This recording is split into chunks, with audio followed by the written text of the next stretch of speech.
Have you ever wondered how a speedboat performed the first computer-calculated stunt in film history? What if I told you that the most famous jump in Bond history was executed perfectly on the first take? But the cameras missed it, forcing a second attempt that nearly killed the stunt driver?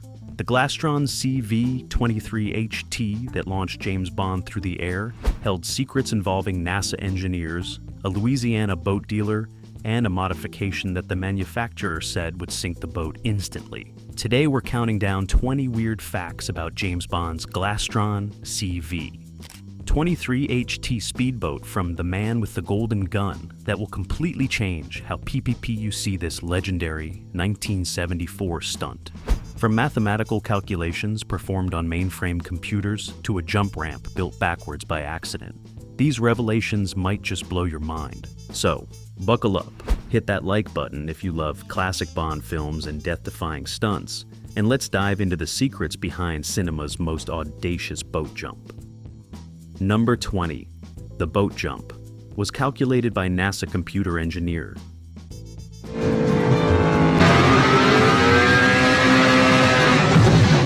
The famous speedboat corkscrew jump wasn't a reckless stunt dreamed up by adrenaline junkies. It was a precisely calculated feat of engineering designed by aerospace mathematicians.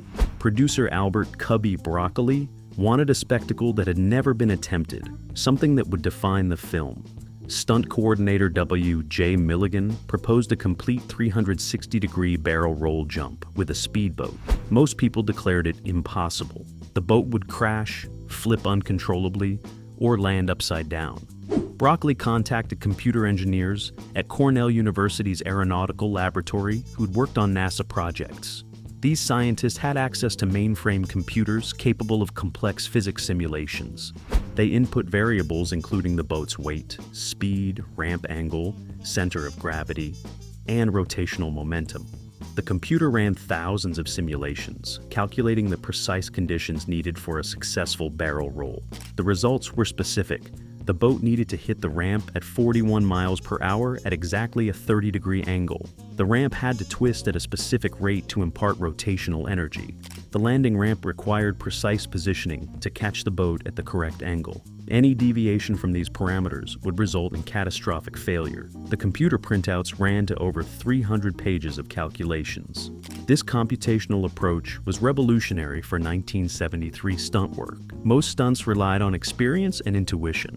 The Bond production brought scientific rigor to what many considered a death wish. Wash. Number 19. Glastron gave away free boats to get the product placement.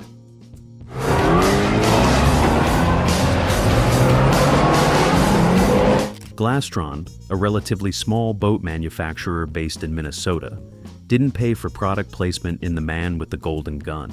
They gave the production free boats and begged to be included. When Glastron's marketing director heard that a Bond film needed speedboats for a major stunt sequence, he saw an opportunity for publicity that money couldn't buy. Glastron contacted Eon Productions, offering to supply boats at no cost if their brand appeared on screen. The production accepted immediately, saving approximately $50,000 in boat acquisition costs. Glastron provided 6 CV23HT speedboats, their top-of-the-line model. The CV23HT was a 19-foot fiberglass speedboat powered by a 115-horsepower outboard motor. It could reach speeds approaching 55 miles per hour and was popular with recreational boaters. Glastron's gamble paid off spectacularly. After The Man with the Golden Gun premiered in December 1974, Glastron received over 12,000 inquiries about the James Bond boat. Sales of the CV23HT increased 400% in 1975. The company couldn't manufacture boats fast enough to meet demand. Boat dealers reported customers specifically requesting the boat from the Bond movie. Glastron's free product placement generated millions in sales and established the brand internationally. The CV23HT became forever known as the James Bond boat, appearing in Glastron marketing for decades afterward. Number 18. Stunt driver bumps. Willard had never driven a speedboat.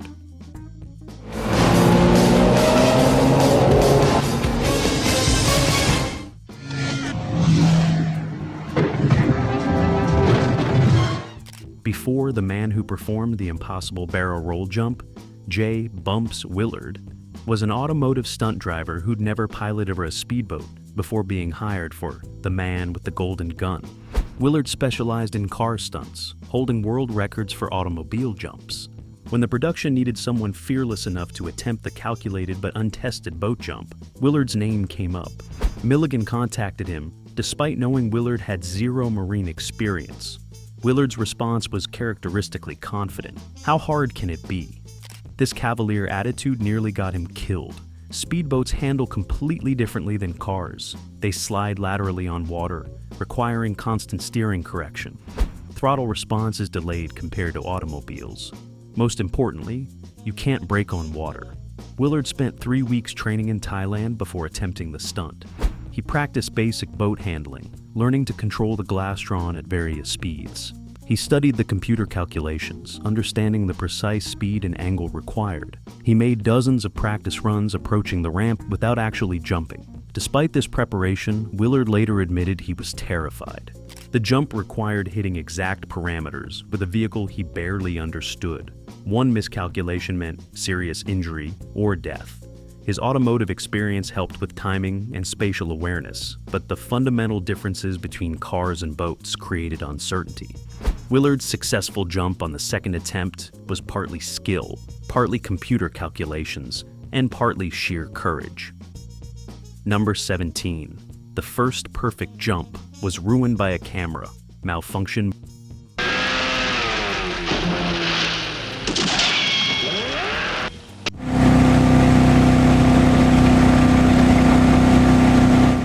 Willard executed the barrel roll jump perfectly on his first attempt. The boat hit the ramp at exactly 41 miles per hour. It rotated precisely 360 degrees. It landed cleanly on the exit ramp. The stunt was flawless. Then the crew discovered that one of the primary cameras had malfunctioned. The film magazine had jammed halfway through the jump, capturing only the takeoff. The other cameras caught the jump from their angles, but the critical head-on perspective was missing. Director Guy Hamilton faced an impossible decision. The stunt had worked perfectly, validating the computer calculations and Willard's skill, but the footage was incomplete. They could edit around the missing angle, or they could ask Willard to do it again. Hamilton consulted with Willard, explaining the camera failure. Willard's reaction was unprintable. He'd just survived the most dangerous stunt of his career and was told he had to repeat it. The physical and psychological toll of the first jump had left him shaking. Now he'd have to summon that courage again. After several hours to compose himself, Willard agreed to attempt a second jump. The pressure was immense. He'd proven it could be done. But could lightning strike twice? The second attempt the next day was equally successful, and this time, all cameras functioned properly. The footage in the final film actually comes from both jumps, edited together seamlessly. Number 16, the jump ramp was accidentally built backwards. Initially,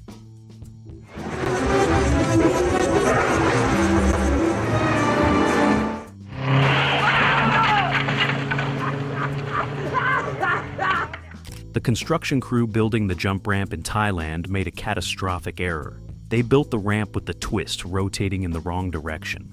The computer calculations specified a clockwise twist to impart the correct rotational momentum. The construction crew, working from translated blueprints, built it counterclockwise. Nobody discovered the error until Bumps Willard made his first practice approach.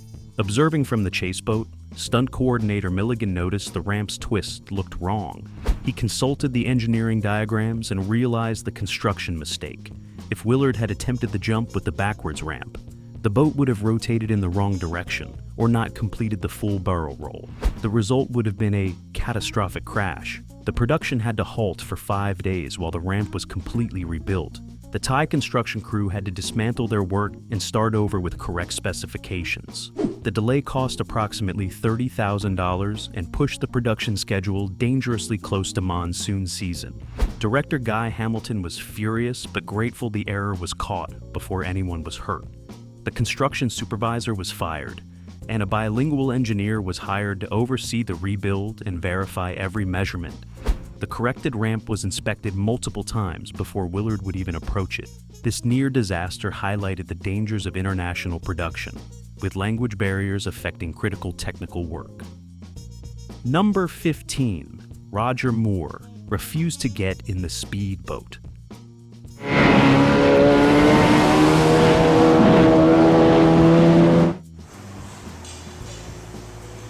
Roger Moore, playing James Bond for the second time, absolutely refused to perform any part of the speedboat sequence himself. Moore was famous among Bond productions for his reluctance to do stunts. Unlike Sean Connery, who performed many of his own stunts, Moore preferred leaving dangerous work to professionals. The speedboat chase involved high-speed driving through narrow canal passages, sharp turns that threw walls of water, and proximity to concrete pilings and other boats. Moore declared all of it too dangerous. For every shot showing Bond in the speedboat, the production used either a stunt double or filmed Moore separately in a stationary boat with backgrounds added later. Most of the chase sequence shows the boat from angles where the driver's face isn't visible. When Bond's face needed to be seen, director Guy Hamilton filmed Moore in a Glastron mounted on a trailer. The boat sat stationary while wind machines created the illusion of movement. Backgrounds filmed during actual boat chases were rear projected behind Moore. For shots requiring both Bond's face and actual water movement, the production towed Moore's stationary boat slowly behind a larger vessel. Moore sat in the Glastron, acting as if piloting at high speed, while actually moving at 5 miles per hour. He delivered lines and reacted to off-camera cues, while the real chase footage was captured separately. Moore later joked that his greatest stunt in The Man with the Golden Gun was not falling out of a boat moving 5 miles per hour. Number 14. The boat's hull was reinforced with Kevlar for the jump.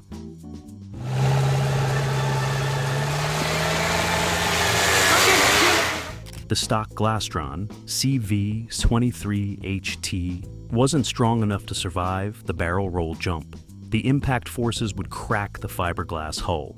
Glastron's engineers worked with the stunt team to reinforce the jump boat's structure without significantly increasing weight. The solution involved Kevlar, a relatively new material in 1973. Kevlar fiber had been invented by DuPont in 1965, but was still exotic and expensive. The reinforcement process involved laying Kevlar cloth into the hull's interior during fiberglass construction. Multiple layers of Kevlar were embedded in strategic stress points: the bow where landing impact would be greatest, the transom where the motor mounted, and along the keel. The Kevlar reinforced hull could withstand impact forces approximately 3 times greater than stock fiberglass construction.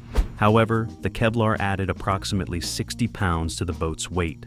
This additional weight had to be factored into the jump calculations. The engineers recalculated required speed and ramp angle to account for the heavier boat. The Kevlar reinforcement cost approximately $8,000 per boat, far more than the boat itself was worth. Glastron built 2 Kevlar reinforced boats, one for the actual jump and one backup. After filming, Glastron kept the jump boat as a promotional vehicle. It toured boat shows for years, with a placard explaining its role in Bond history and its exotic Kevlar construction. Number 13. The boat engine was modified to run on aviation fuel.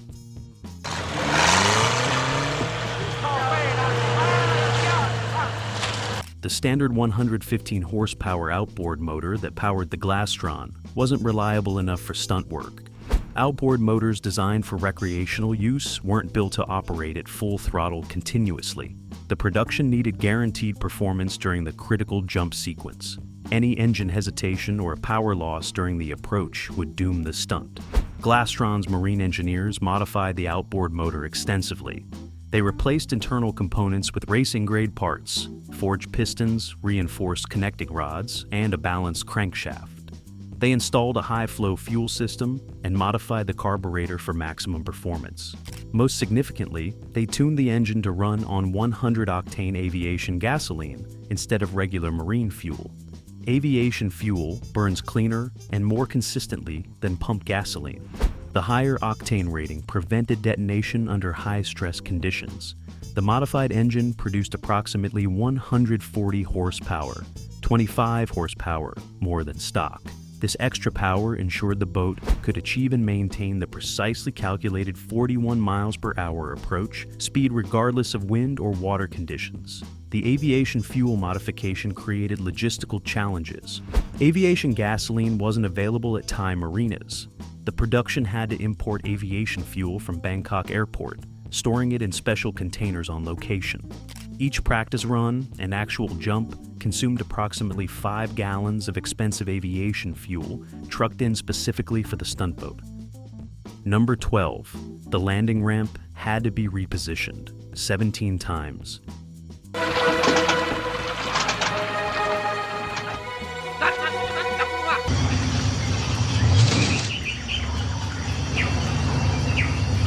Getting the landing ramp positioned correctly took 17 attempts over 3 days. The computer calculations specified exact placement, but translating theoretical calculations into real-world construction proved extraordinarily difficult. The landing ramp had to be positioned precisely where the boat would complete its 360-degree rotation and begin descending. Place it too close, and the boat would still be rotating when it struck. Too far, and the boat would land in open water, possibly nosediving catastrophically. The engineering team used surveying equipment to measure distances from the launch ramp. They calculated trajectories based on the computer simulations. They positioned the landing ramp, then had Bumps Willard make a slow-speed approach while engineers observed the boat's theoretical flight path. After each positioning attempt, engineers would recalculate and adjust. The ramp moved forward 5 feet, backward 3 feet, left 2 feet, adjusted for angle. Each repositioning required crane equipment and several hours of work. The Thai construction crew became increasingly frustrated with the constant changes. Cultural and language barriers made it difficult to explain why such precision mattered. The breakthrough came when engineers realized they'd been calculating from the wrong reference point. Once corrected, the 18th positioning attempt proved successful. Willard made a full-speed approach without jumping, and engineers confirmed the boat's trajectory would intersect the landing ramp correctly. The final position was marked permanently with concrete pylons to ensure it couldn't shift accidentally before filming. Number 11. Sheriff J.W. Pepper's boat was a production nightmare.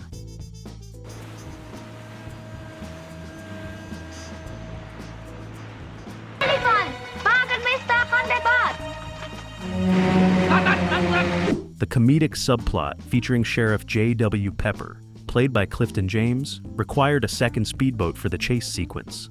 Pepper commandeers a tourist boat to pursue Bond, creating comic relief during the intense action. The production purchased a completely different boat model for this subplot, a slower, less maneuverable runabout that contrasted with Bond's sleek Glastron. The Pepper boat was meant to look clumsy and handle poorly, emphasizing the comedy. However, the boat was too slow to keep up with the Glastron during filming. Chase sequences required both boats in frame simultaneously, maintaining visual continuity. The Glastron would pull away effortlessly, ruining shots. The solution required artificially slowing Bond's boat during chase sequences. Stunt drivers in the Glastron had to throttle back constantly, pretending to be at full speed while actually cruising at 30 miles per hour. This made timing difficult and resulted in numerous retakes. The Pepper boat also kept breaking down. Its engine overheated constantly under the demands of film production. The boat wasn't designed for continuous high-speed operation in tropical heat. Mechanics spent more time repairing the Pepper boat than the stunt Glastron. Finally, after the 5th engine failure, the production installed a more powerful motor in the Pepper boat, completely changing its performance characteristics. This meant previous footage showing the boat's sluggish handling no longer matched, requiring expensive reshoots to maintain consistency. Number 10. The stunt required: cutting a canal through private property.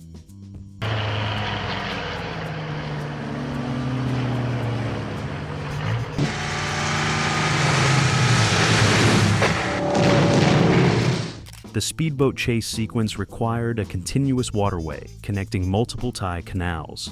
Unfortunately, Bangkok's canal system didn't provide the needed route, A crucial section required the boats to pass through an area with no existing water passage. The production needed to create approximately 200 yards of artificial canal through privately owned land. Location manager Peter Merton negotiated with 17 different property owners whose land would be bisected by the canal. Offered compensation totaling $75,000, far more than the land's annual agricultural value. Eventually, all owners agreed. Thai construction crews dug the canal in 6 days using heavy machinery. The excavation removed over 3,000 cubic yards of earth. Engineers lined the canal bottom with compacted clay to prevent water loss and erosion. The artificial canal required constant pumping to maintain water level during filming. After production wrapped, the agreement stipulated the canal would remain as permanent infrastructure. The landowners discovered the canal actually improved property values by providing water access. Several farmers began using it for commercial fish farming. Today, that artificial canal still exists, unmarked and unknown to most as a remnant of Bond film history. Number 9. The boat's windshield. Was replaced with bulletproof acrylic.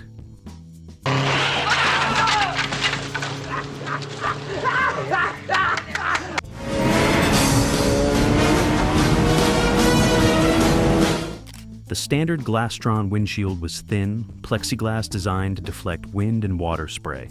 For the barrel roll jump, this windshield would shatter upon landing impact, potentially injuring Bumps Willard with flying fragments. The production replaced the windshield with quarter-inch bulletproof acrylic used in bank teller windows and armored vehicles. The bulletproof acrylic weighed 3 times more than standard plexiglass, adding another 12 pounds to the boat's already increased weight. This additional weight required further calculation adjustments for the jump. The acrylic windshield had different optical properties than plexiglass. It caused slight visual distortion that affected Willard's depth perception. During practice runs, Willard complained objects appeared closer than they actually were. He had to recalibrate his spatial awareness to account for the distortion. The bulletproof windshield proved its worth during the second jump attempt. Upon landing, the impact was harder than calculated. The boat hit the landing ramp at a steeper angle, creating tremendous stress on the bow. The windshield flexed dramatically but didn't shatter. Standard plexiglass would have exploded into Willard's face. After the jump, the acrylic windshield showed stress crazing throughout, but remained intact. Glastron kept this windshield as well, displaying it at trade shows with visible stress marks as proof of the jump's violence. Number 8. The Thai Navy provided security to prevent boat theft.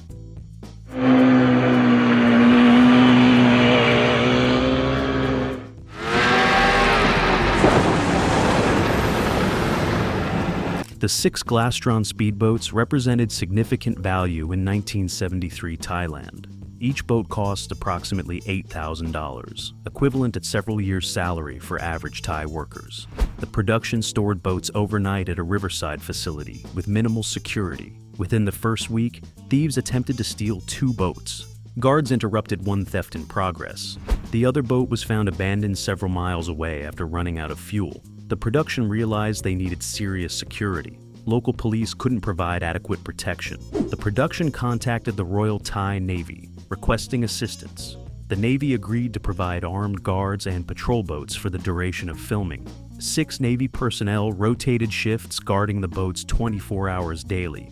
Navy patrol boats circled the storage area throughout the night. This military-level security seemed excessive until the production learned about the black market for speedboats in Southeast Asia.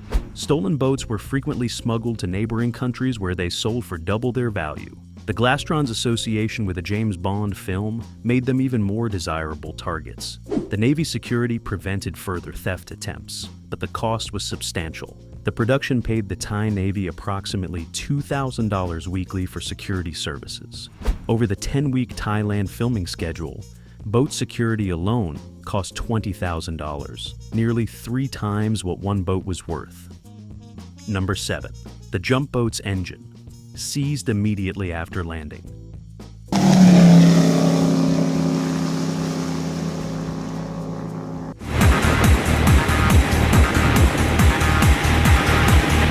Bumps Willard's second successful barrel roll jump ended with the Glastron coasting to a stop because the engine had seized. The tremendous impact of landing caused the outboard motor's internal components to momentarily bind. The crankshaft locked, the pistons stopped moving, and the engine died instantly. Willard didn't realize the engine had failed initially. The boat's momentum carried it forward convincingly. Only when he tried to maneuver did he discover the throttle was unresponsive.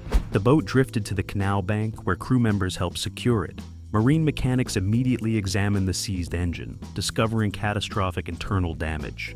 The landing impact had transmitted shock through the transom into the motor. The vibration was severe enough to crack the engine block and bend the crankshaft. Oil had leaked from the cracked block during the jump, causing the seizure. The engine was completely destroyed and unsalvageable. Fortunately, this didn't matter for the film. The jump was complete and successfully filmed. The boat never needed to run again under its own power. The seized engine became part of the boat's mystique when Glastron displayed it at shows. They left the damaged engine installed, showing visitors the cracked block and bent crankshaft as evidence of the stunt's violence. Number 6. The water temperature. Affected jump calculations.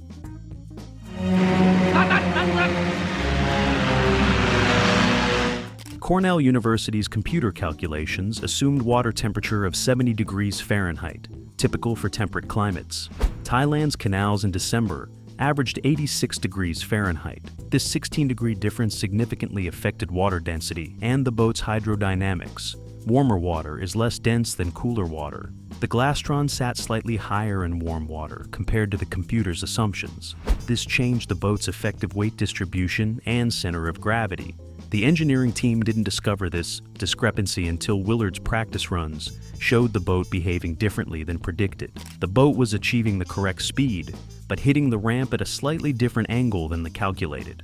Engineers spent 2 days recalculating everything based on actual Thai water temperatures. The adjustments were small but critical. The ramp angle needed to be increased by 0.75 degrees. The approach speed needed to increase to 42 miles per hour instead of 41. The landing ramp position shifted forward approximately 3 feet. These temperature-based corrections demonstrate how sensitive the stunt was to environmental variables. A seemingly trivial factor like water temperature required complete recalculation of the jump parameters. The corrected calculations worked perfectly, but the delay caused by this discovery pushed filming dangerously close to monsoon season deadlines. Number 5. Clifton James. Actually couldn't swim. Hey, Debbie, I just gotta have me one of those cute little elephants. Elephant? Clifton James, playing Sheriff J.W. Pepper, had a secret that terrified the production. He couldn't swim. When cast in The Man with the Golden Gun, he didn't mention this limitation, assuming his scenes would be filmed safely. The production discovered James's inability to swim during the first boat scene rehearsal. When asked to step from the dock into the boat, James hesitated obviously. Questioned by the assistant director, James admitted he was terrified of water and couldn't swim. The production considered recasting, but James was perfect for the comedic role. Instead, they implemented extensive safety measures. James wore a concealed flotation vest under his costume in every water scene.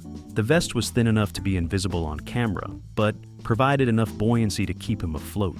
Safety divers were positioned underwater near James during every take, ready to rescue him if he fell overboard. The boat James rode in had extra flotation added to make it nearly unsinkable. Despite these precautions, James was visibly nervous throughout water filming. His discomfort actually enhanced his performance, making Sheriff Pepper seem genuinely out of his element during the boat chase. Number 4. The spiral jump was originally designed for a car.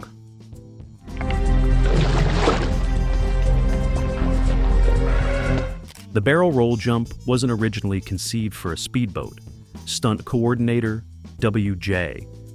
Milligan had designed the spiral jump for an automobile stunt in a different film that never got made. Milligan had worked with Cornell University engineers years earlier, calculating the physics for a car to perform a complete barrel roll over a gap. The project was shelved when the film was canceled, but Milligan kept the calculations.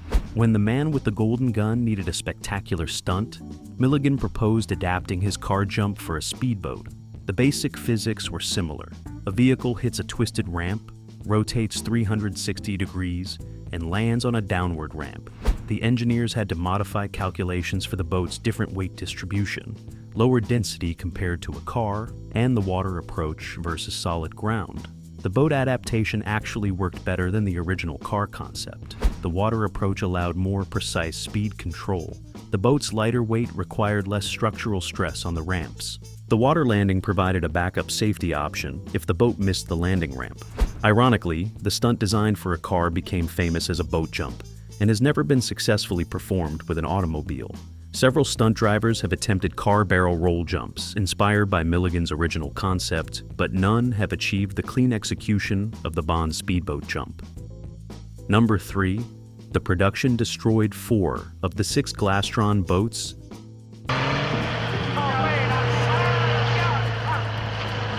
Glastron CV23HT speedboats provided for production, only 2 survived filming intact.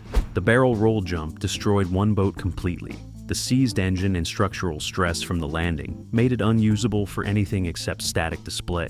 A second boat was destroyed during the canal chase when it struck a concrete piling at 40 miles per hour. The impact crushed the bow and cracked the hull in multiple places. The boat sank and had to be salvaged from the canal bottom. A third boat caught fire during a stunt gone wrong. The fuel line ruptured during a hard turn, spraying gasoline onto the hot engine. The resulting fire destroyed the boat completely before fire extinguishers could control it. The stunt driver escaped with minor burns. A fourth boat was damaged beyond economical repair during multiple high-speed impacts with the canal walls. The hull developed stress fractures throughout, making it structurally unsound. Of the 2 surviving boats, one was the hero boat used primarily for stationary shots with Roger Moore. It saw minimal actual use and remained in good condition. The other survivor was a backup boat that saw limited action during less demanding scenes. Glastron recovered both surviving boats after filming. They used one for promotional tours and sold the other to a collector. Number 2.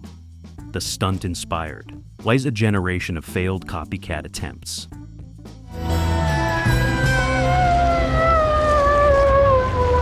The Man with the Golden Gun's successful barrel roll jump inspired numerous ill-advised copycat attempts. Within 2 years of the film's release, at least 17 documented attempts occurred worldwide. Amateur stunt drivers and boat enthusiasts tried to replicate the jump without computer calculations, engineering support, or proper safety equipment. The results were catastrophic. 14 of 17 attempts ended in crashes. 3 people died attempting copycat barrel roll jumps. 9 others suffered serious injuries including broken bones, concussions, and internal injuries. The failures shared common factors: incorrect ramp design, wrong approach speeds, and inadequate landing preparation. Most copycat jumpers didn't understand that Cornell University engineers had calculated every parameter precisely. They assumed skill and courage alone could replicate the stunt. Insurance companies began specifically excluding coverage for barrel roll jump attempts. Boat manufacturers issued warnings that attempting such stunts would void all warranties and potentially violate safety regulations.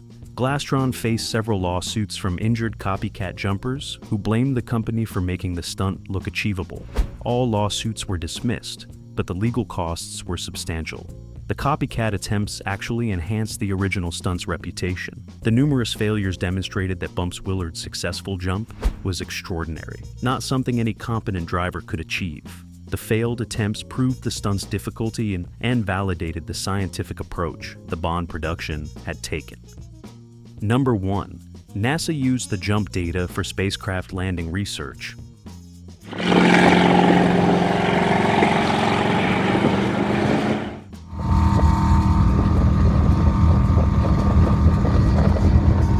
The Cornell University engineers who calculated the barrel roll jump shared their data with NASA's Johnson Space Center in Houston. And NASA was researching controlled rotation during spacecraft atmospheric re-entry. The speedboat jump provided valuable real-world data about managing 360-degree rotation with precise landing requirements. NASA engineers studied how the twisted ramp imparted controlled rotation to the boat. They analyzed how rotational momentum could be calculated and predicted accurately. They examined how the landing ramp caught and stabilized a rotating vehicle. This data informed NASA's research on spacecraft landing systems for the Space Shuttle program, which was in development during the mid-1970s. The controlled rotation principles demonstrated by the boat jump had applications in spacecraft orientation during re-entry. NASA couldn't publicly acknowledge using James Bond stunt data for spacecraft research without seeming frivolous. The connection remained classified in NASA internal documents for decades. In 2003, a retired NASA engineer revealed the connection during a space program history conference. He explained that the Bond boat jump was one of several unconventional data sources NASA consulted during shuttle development. The speedboat barrel roll demonstrated that complex rotational dynamics could be calculated precisely and executed successfully, providing confidence that similar calculations would work for spacecraft. A James Bond stunt inadvertently contributed to America's space program, a connection neither Eon Productions nor NASA ever publicized. The Glastron CV23HT transcended its role as a movie prop to become a monument to scientific precision, meeting Hollywood spectacle. From NASA computers to Thai Navy protection, every aspect proved that the most dangerous stunts require the most careful planning. The boat that flew through the air changed action filmmaking forever, while secretly advancing space exploration.